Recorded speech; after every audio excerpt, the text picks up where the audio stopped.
साहित्यिक राजनीतिक हम इनको सादर आमंत्रित करते हैं विभिन्न कार्यक्रमों में। मैं भी दिल्ली विश्वविद्यालय में प्रोफेसर हूं और भाई साहब भी हैं और मैं इनको लगातार सुनता हूं और जब भी सुनता हूं तो इनके वक्तव्य से एक नई दिशा, नया मार्गदर्शन मिलता है। बहुत ही विद्वान, अनुभवी और कर्मयोगी हैं। मैं इनका सम्मान करता हूं।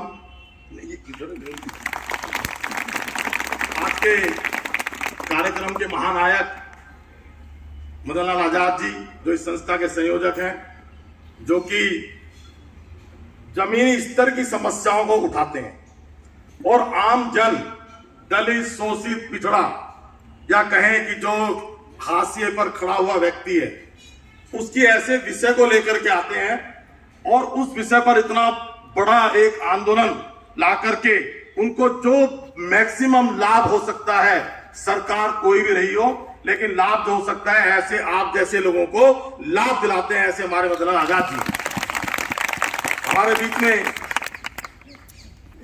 मनोज जी बैठे हुए हैं, एससी मोर्चे के महामंत्री हैं। मंच पर और भी गणमान्य व्यक्ति बैठे हैं और हमारे प्रदेश अध्यक्ष वीरेंद्र सचदेवा जी, जिनको कि कहीं बहुत जरूरी जाना था तो चले, वो उनको कहीं बड़ी आजकल इस तरह का है कि भाई एक समय में कह के बैठ के होती है तो जाना तो गए। और हमारे मोर्चे के अध्यक्ष आदरणीय मोहनलाल घेरा जी, इन सबके प्रयास से आज यहाँ पर ये कार्यक्रम आयोजित किया गया और आयोजित करने का सिर्फ एक ही मुख्य उद्देश्य है कि एक ऐसे महामानव को धन्यवाद देना है जिसने दबे कुचले पीड़ित लोगों को एक सबके साथ जोड़ के सबका साथ, सबका विकास, सबका प्रयास वाले उक्ति को चरितार्थ करके वहां पर लाके खड़ा कर दिया जहां पर उनको बरसों पहले खड़ा हो जाना चाहिए था। देश बदल रहा है, बहुत तेजी से बदल रहा है और इस बदले हुए समाज में, इस देश में, इस राष्ट्र में हम जब तक वंचित समाज के हकों की या वंचित समाज के अधिकारों की बात नहीं करेंगे, हम तब तक सही रूप से देश को विकसित करने की बात कर ही नहीं सकते। हम विकसित भारत की बात करते हैं और विकसित भारत के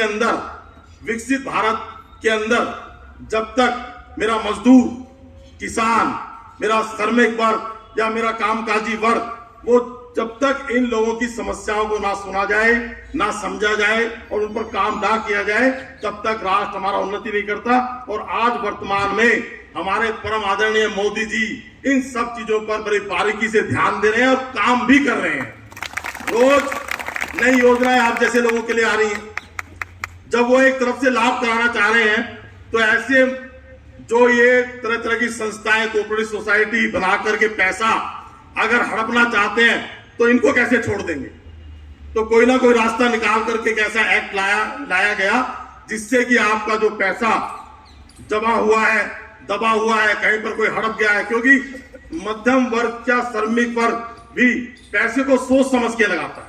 उसके खून की कमाई, पसीना जो बहाता है वो, और जब वो पैसा कहीं निवेश करता है तो लगता है कि मुझे इसको ज्यादा मिलना चाहिए, जो मैं अपने परिवार को समृद्ध करूं, परिवार का यापन अच्छे से करूं, तो उसके लिए जब पैसा लगाता है तो उसे मिलना भी उसी तरीके चाहिए।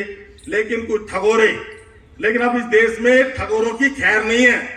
अब ईमानदारी से, सत्य से, निष्ठा से, विश्वास से देश चलेगा।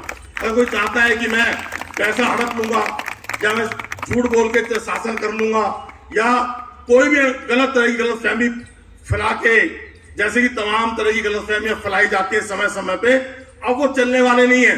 सब एक्सपोज होंगे एक दिन और एक्सपोज हो रहे हैं। अब तो देश उनसे चलेगा जो देश की सोचेगा और देश के बारे में सोचेगा, आम एक एक प्राणी के बारे में सोचेगा। और मोदी जी सबके बारे में सोच रहे हैं। मोदी जी का विजन बहुत बड़ा है और भारत एक दिन निश्चय विश्व गुरु था और हमारे परम आदरणीय मोदी जी के नेतृत्व में विश्व गुरु बनेगा, क्योंकि उनका काम बोलता है और ये काम भी आज बोला है, जिसके कारण आप यहाँ इकट्ठा हुए हैं उनको धन्यवाद देने के लिए।